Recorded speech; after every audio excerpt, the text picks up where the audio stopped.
Bruce Bryan is the founder and president of B2C Enterprises, an agency in Roanoke, Virginia. His team helps companies position their brands and conceptualize, craft, place, and track their media, marketing, and advertising plans. But it's his work in the food service industry many decades ago that inspired this presentation. Would you please welcome to Shop Talk, Bruce Bryan.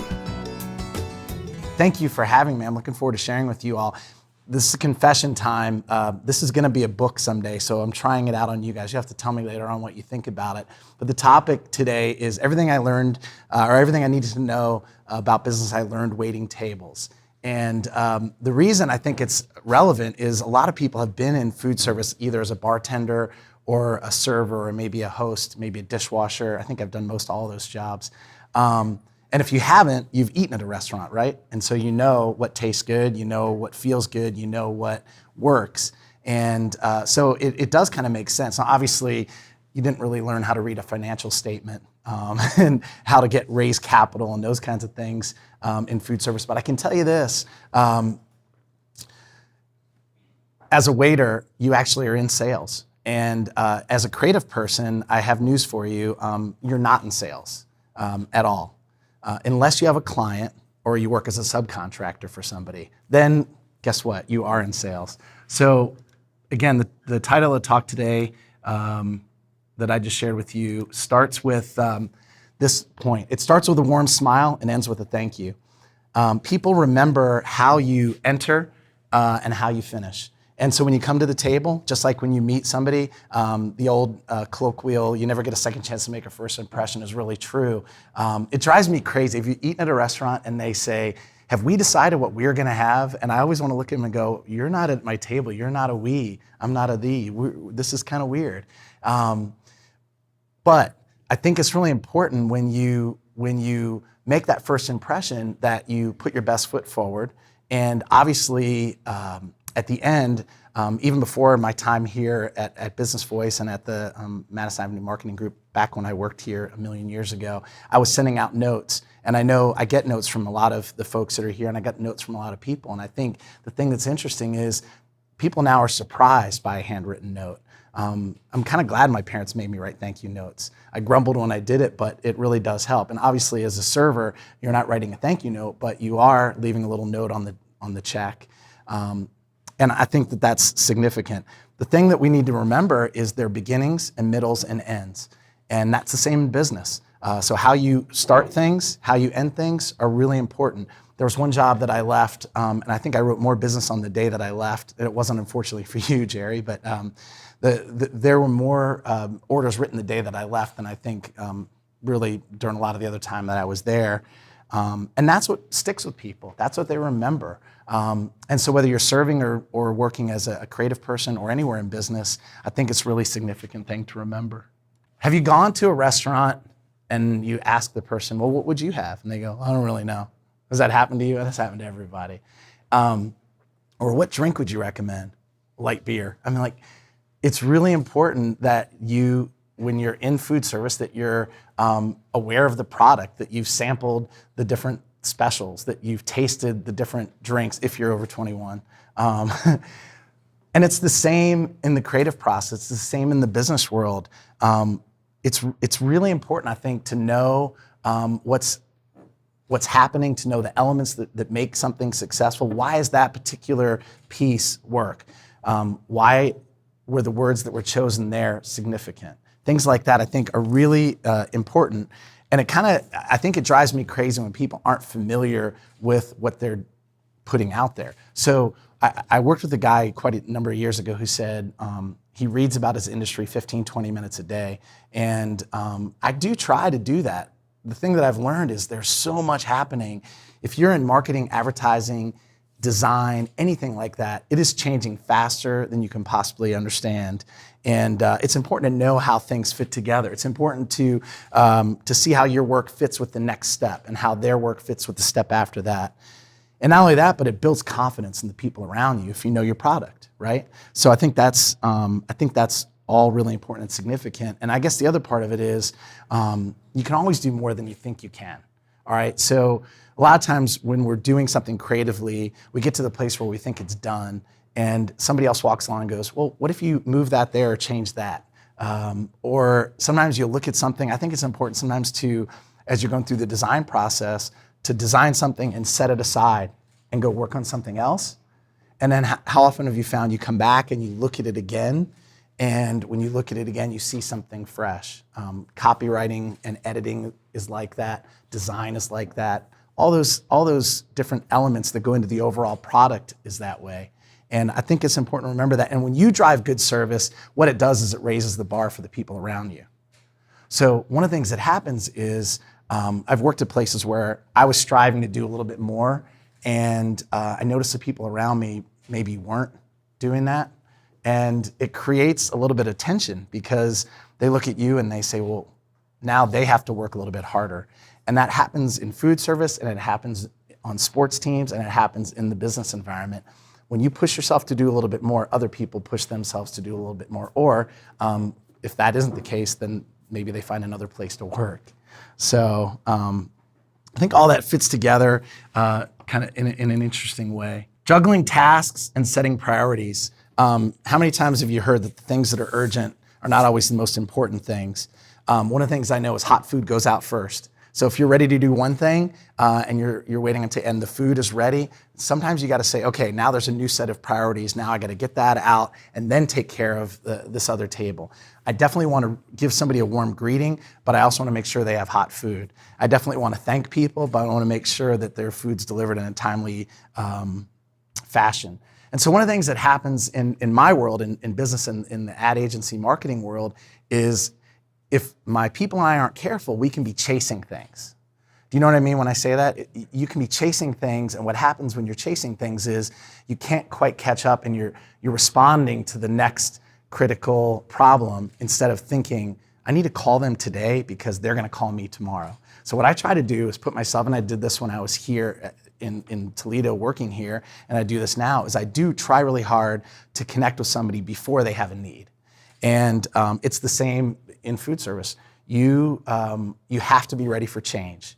And the reality is things change, and as quickly as I just said that, they changed again.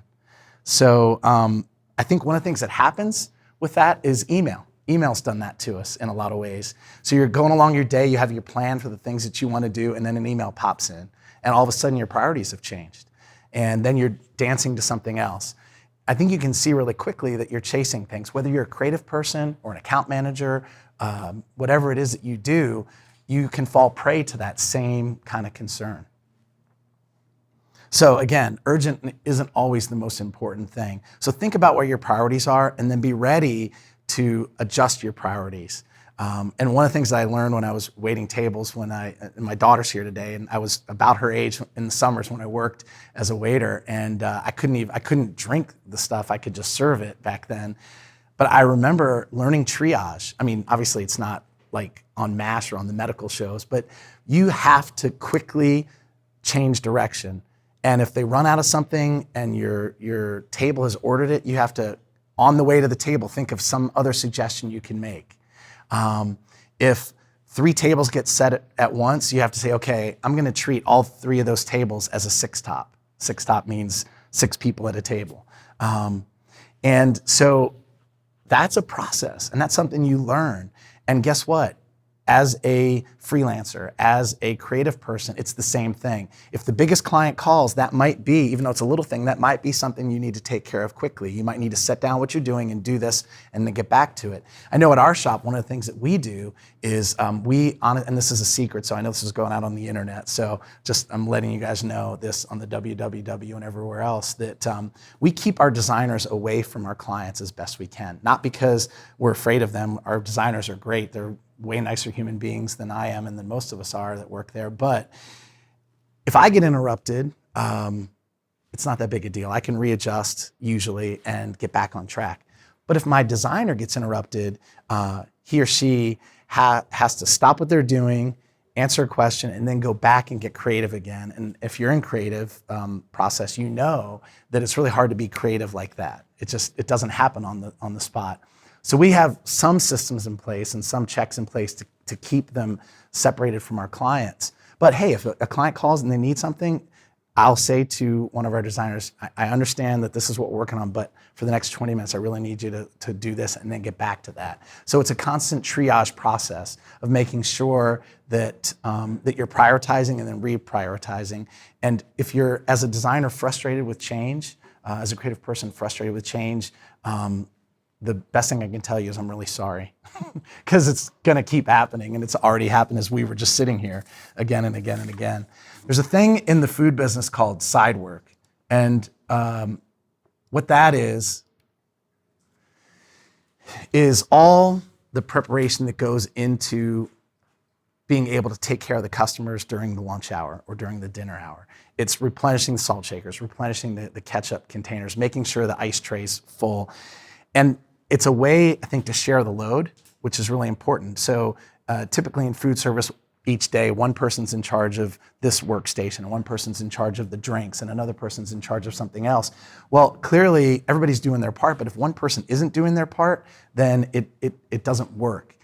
You're finding yourself rushing that food out, and all of a sudden you have to go replenish something, and that may only be a minute or two or three, but in the process of getting somebody through the process of eating can definitely throw you down or slow you down and throw you off. So I guess the thing I wanted to tell my friends in the creative world is rarely is creative done in a vacuum. Maybe never is it done in a vacuum, because there are clients, there are timelines. I've known a lot of really creative people that have no business sense whatsoever. And I've known a lot of people with great business sense that have very little creative ability. And so the key as an employer is finding people that have both. And the key as a creative is, even if you're not naturally comfortable in the business world, you have to be aware that there's a business world going on around you.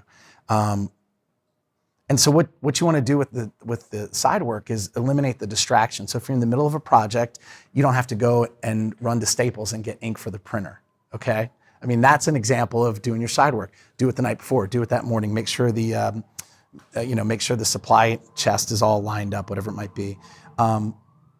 So you want to be able to focus on what you're doing during that time. And one of the ways to do that is to take care of the side work. So that, I'm not saying you have to clean your workstation, but that's the example, like the food service. I mean, before you go at the end of the day, you got to make sure all the countertops are clean and cleared and all that's done. So the next day you don't have to mess around and worry about that. Not saying you have to clean your office, but you just want to be ready so that when those times of focused creativity happen, you're allowed to and able to focus on being creative. Same with client services, you're able to focus on your client. And I think that's important. So do your side work. Do your side work, people. Do your side work. Anybody that's been in food services heard their manager say that lots of times. There is maybe, okay, I can think of one thing worse than this, and that's unclean places to eat. But there's almost nothing worse than a server that brings out your food and says, oh, they messed up your order. There's maybe nothing worse than a server that comes out and says, the kitchen's really slow, geez, we'll have it to you really soon.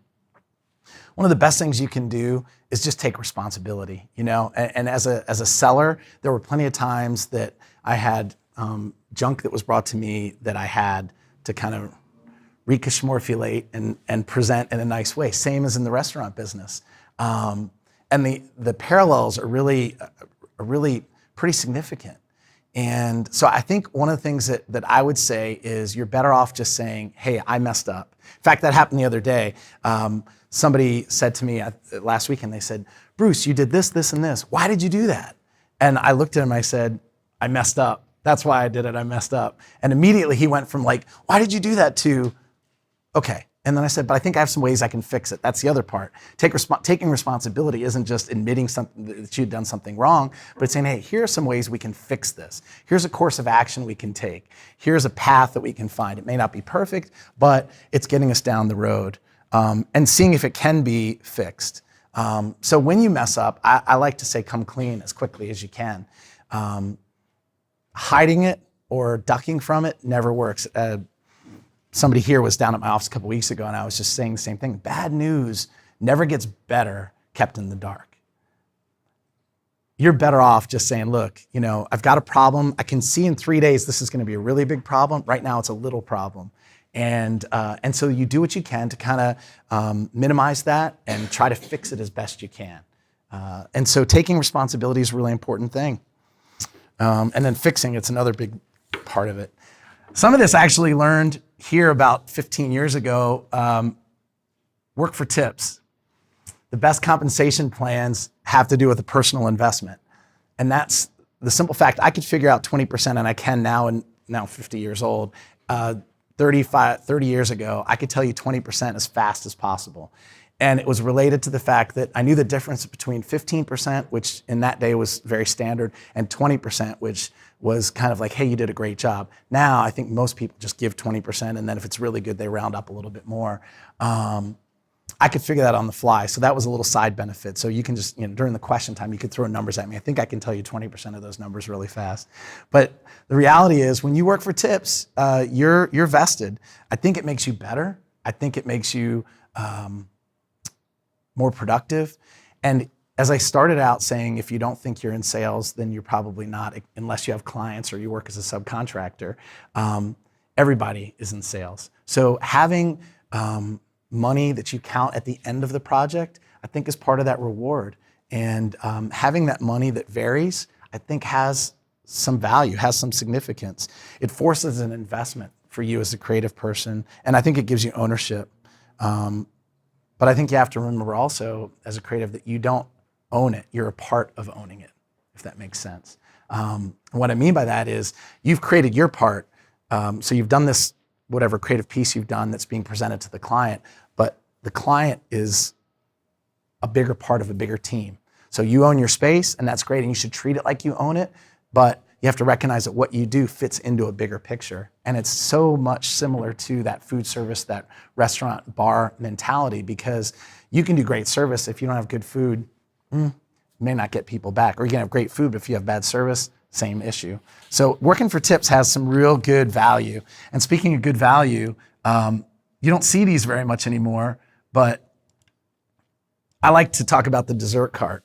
And in the old days, it was a tray. And now sometimes some of those fast food restaurants, or what are they called now? Fast casual restaurants, or some of the chains, they have the plastic food. Don't you want to just go up and poke on those a little bit and see, is that, and they bring it out. But what I knew is, and I worked primarily at lunches at a mid to upper range restaurant as I got through my college days and was finishing up my waiting on tables career. And what I learned is, if I could get people to slow down and take a deep breath at the end of the meal, and I could get them to get a cup of coffee or another glass of wine, and they'd linger a little bit, that they would buy dessert. And if one person bought dessert, 2 or 3 or 4 would buy dessert. And all of a sudden your $20 bill, remember this is 30 years ago, became a $35 or $40 bill. And then again, I'm calculating 20% on that as I go. Upselling is a part of life. So you get this client or you get this agency that you're subcontracting for to use you for one thing. Why not say to them, hey, I know I just designed this pamphlet for you, but I also think there might be an application for this design on the internet.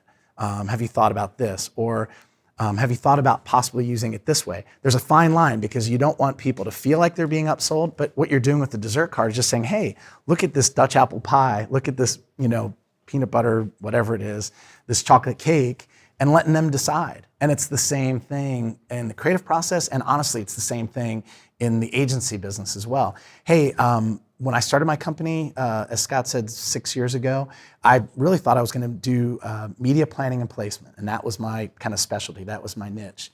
And then what happened was people would say, hey, can you help me produce a commercial? And I'd say, yes, I can do that. And then I'd go find somebody that could help us produce a commercial. Or they'd say, hey, can you build us a website? And I'd say, oh, yeah, I can do that. And then I'd call up my friend Steve. Steve, can I build a website? yeah, we can do that, Bruce. And that's how things grew. And when you take care of something, they give you more to do. That's basic business.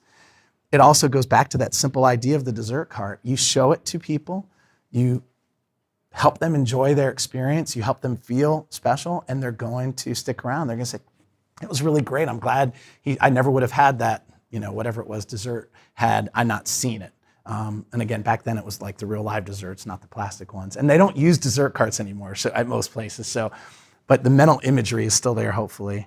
For you, it might be a portable portfolio.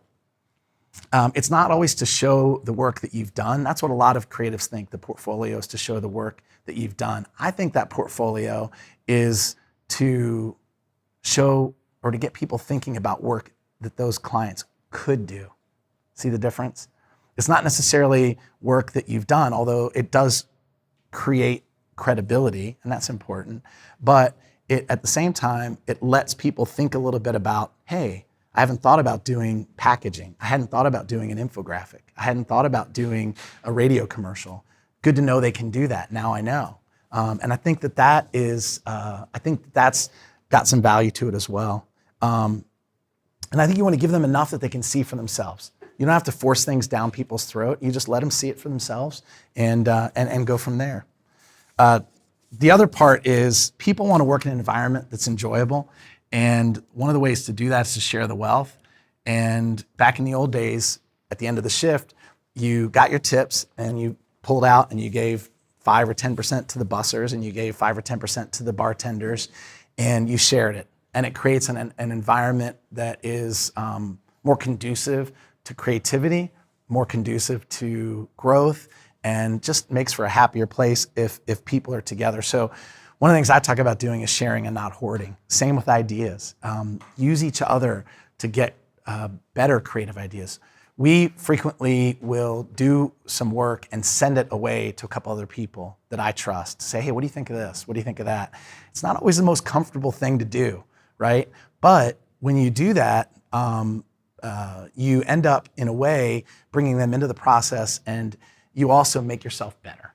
And so I encourage you to take a bigger approach, just like I started saying that you're a part of a bigger team. It's the same with making sure you share the wealth. I recently heard a quote that I thought was really interesting. Confidence is knowing that you can do something. Confidence is believing that you can do something. Arrogance is believing you're the only one that can do something. And I think that's one of the things that I've learned in the last few years is the idea that there are a lot of really creative people, and I can learn from them, or as the people in the creative world know, steal from them, and I can also share with them. And I don't have to own that idea. It can be a give and take, and that's part of that closing out process. So I guess as we start to kind of wrap it up, I wanted to share this, that people will pay extra for service. You have to create your own value. You might not be the least expensive hourly designer, but if you get the job done, if you're timely, if you care about the bigger picture of what the client or the main agency is trying to do, then you're going to bring more value, and people will pay a little bit more. And I think you have to decide your own value proposition. And I'm not sure if you know what I mean when I say value proposition, but you have to decide, am I going to be the least expensive? Am I going to be the one that gets it done the fastest? Am I going to be the one that cares the most? Am I going to be the one that is the most creative? Whatever it is, you have to decide that for yourselves, and you have to then communicate that. But I have seen over time that most of the time, if the food's mediocre and the service is really good, I'll go back to that place. But if the food's really good and the service is mediocre, I'd rather go for the experience. I can get really good food in my own kitchen or off my own grill, but it's the experience that's created. And if you think about what you do as a creative person, it's really very similar. There are a lot of creative people, as we said earlier. There are a lot of people that can do what you do for the most part. But the question becomes, what's it like to interact with you? Is it a chore? Is it easy? And I'd encourage you to take stock and think a little bit about that. How am I to deal with? How am I to interact with? How easy is it for people to interact with me? And I think that as you do that, you'll realize that there is a tie-in, that whether you want to believe it or not, and I think it was kind of interesting because when I was talking to the folks that set this up, I realized I was talking to a group of freelancers and creatives, and they were asking, my background was in business development, and my background was in sales management and in sales, and I've kind of learned the creative side of things over time. I really do think the lessons of that sales environment and the lessons of caring for each other and caring for your customers if you're in food service, or your clients if you're in the advertising business, do have a parallel and do connect. And so though it may seem simple, it's a great time to take a deep breath and reset your priorities and figure out what things you can do to enhance and improve your business. And if nothing else, the next time you go to a restaurant, you'll think about that server that comes up to your table and think about how it applies to you as a creative and as a business person. So I appreciate it. I think that's it.